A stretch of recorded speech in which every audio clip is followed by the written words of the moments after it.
Our first performer is a nationally touring comedian and has written for Conan for 16 years.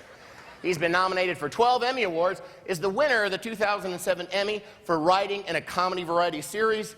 Put your hands together for Brian Kiley.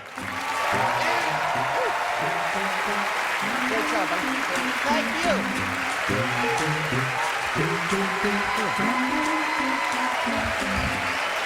Thanks. Thank you. Thanks. It's nice to be out of the house. Thanks.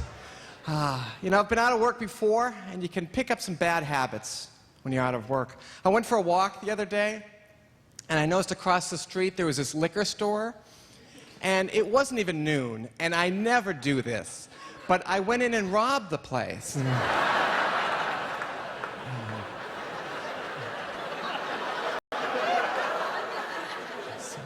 You know, money's always been an issue. I remember about a week before my little boy was born, I went to buy a baby carriage, and the really nice baby carriages were $500 or $600.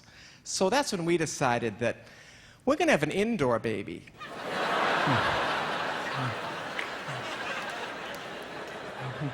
We clipped his nails.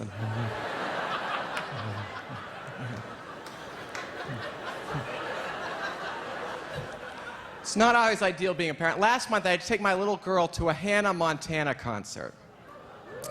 Because my wife didn't want to go with me, and I didn't want to go by myself again. It's not as much fun.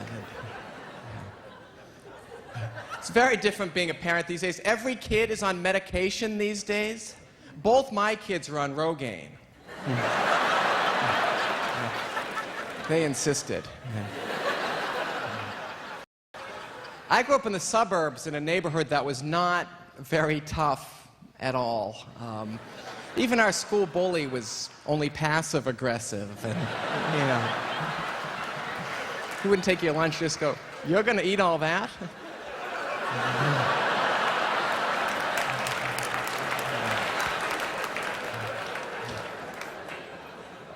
My brother called me last night to complain that his teenage daughter dresses too sexy. Because she doesn't wear a bra, and she should, and her shirt never covers her belly, and half the time her butt crack is exposed. It made me realize that my dad dresses too sexy.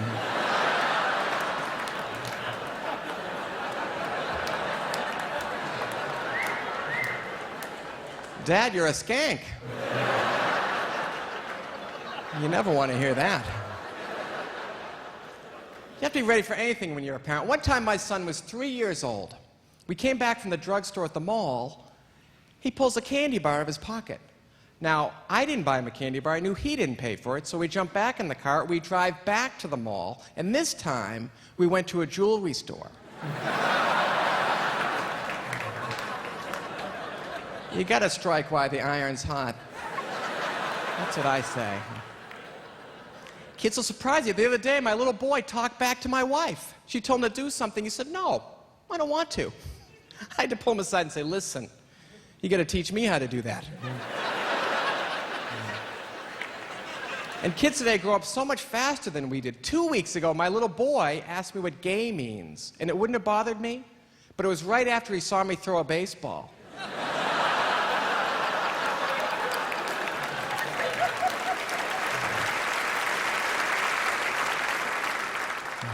I've been having trouble sleeping, so I bought this tape of ocean waves to help me fall asleep. Just as I'm nodding off, I could hear, "Help!"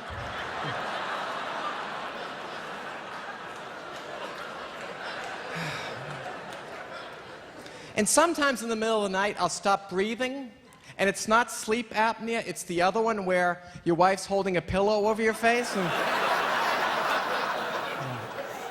I don't know what you call that one. But times have changed. There's so much sex on TV now, especially when I'm home alone.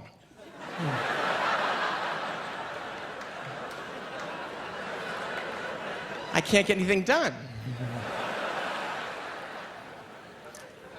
My wife uses some quaint expressions, like she'll say "can of pop" when she means the urn that contains her father's ashes. So.